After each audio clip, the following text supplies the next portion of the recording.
नमस्कार, मैं राकेश वर्मा आप सभी का स्वागत करता हूं आपके अपने परिवार एसएन गुरुकुल पर। बिहार में नियोजित शिक्षक-शिक्षिकाएँ हर संभव यह प्रयास कर रहे हैं कि जितना जल्द हो सके उन्हें राज्यकर्मी का दर्जा मिल सके।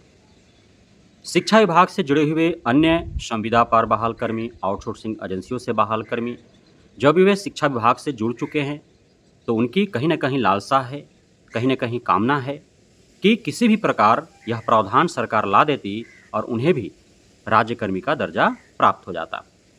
सिर्फ शिक्षा विभाग ही नहीं, बिहार ही नहीं, पूरे भारतवर्ष के जितने भी केंद्र स्तर के विभाग हैं, चाहे वे राज्य स्तर के विभाग हैं, अब एक नई प्रथा प्रारंभ हुई है।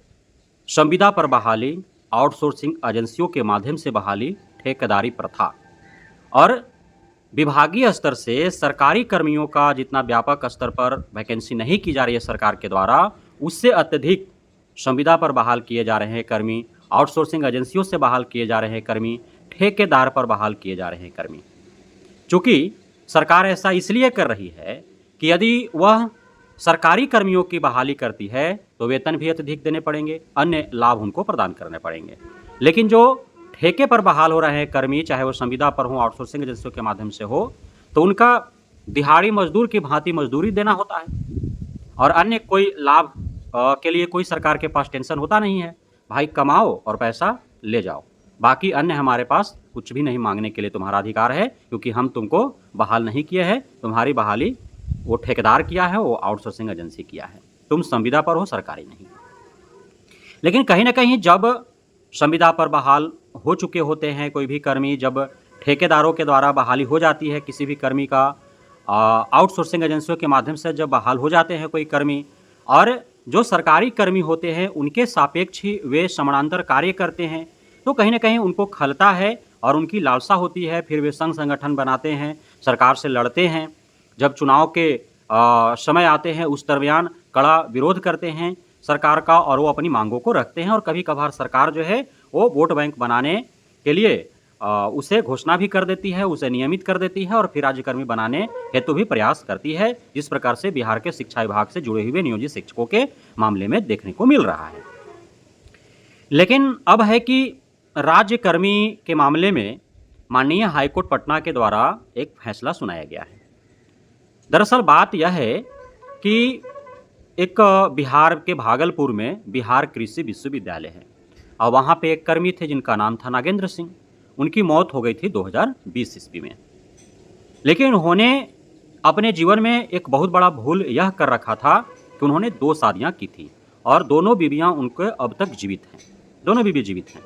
ऐसे मसले कई मामले में देखे जाते हैं कि गरीब था, नौकरी-चाकरी था नहीं, पैसा था नहीं, तो उसके बाप या फिर उसके जो भी परिवार वाले थे, वो जैसे-तैसे शादी कर देते हैं और वे संतुष्ट नहीं होते हैं अपने बीवी से, उस शादी से, और जब उनके पास पैसा होता है, नौकरी में आ जाते हैं, तो फिर वो अपने मनपसंद बीवी ढूँढ लेते हैं।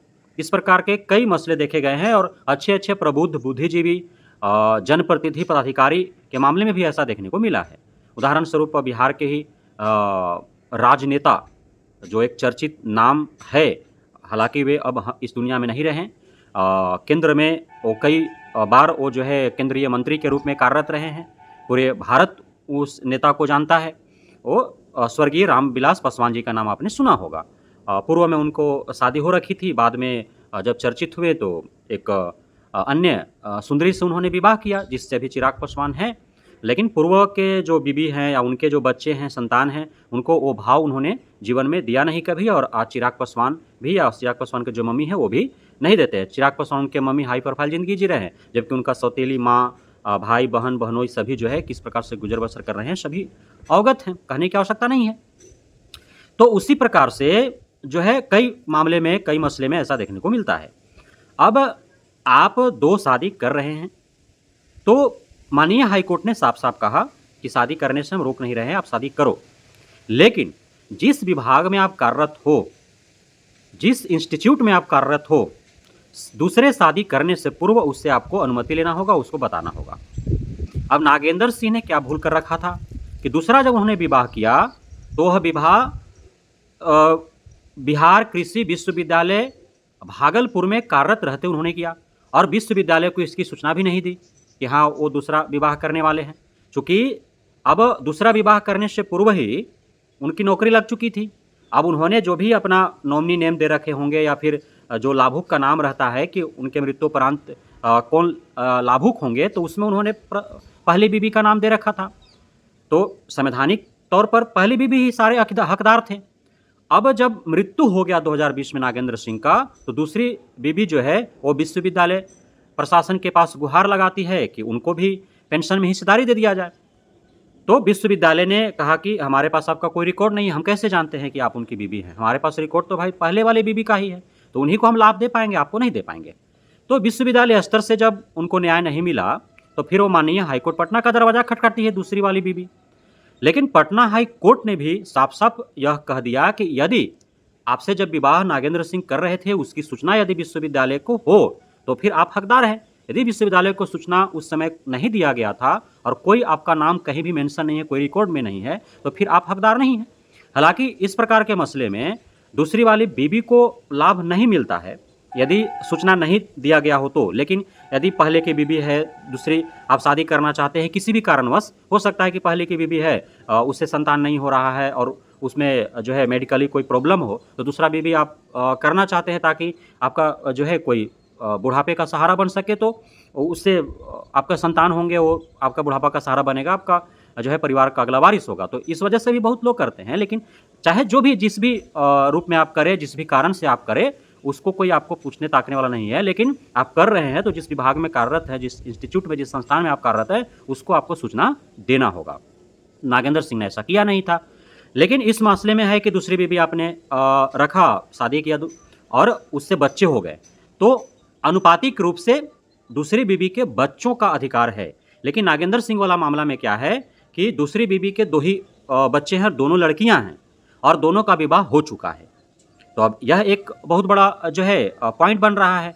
तो इस रूप में अब तक माननीय हाईकोर्ट ने यह दिशा निर्देश दे रखा है कि चूंकि आपके बारे में इंस्टीट्यूट को नागेंद्र सिंह जानकारी नहीं दे रखा था, इसलिए उनके पेंशन में आपका कोई हक नहीं है, वो पहले वाले बीबी को ही सारा उनका पेंशन का हकदार मिलेगा। तो इसलिए आप सभी यदि राज्यकर्मी का दर्जा पाने की लालसा पाल रखे हैं, तो दो बीवियाँ रखने का यदि आपने शौक भी पाल रखा होगा, तो फिर इस हेतु आपको सतर्कता बरतने की आवश्यकता होगी।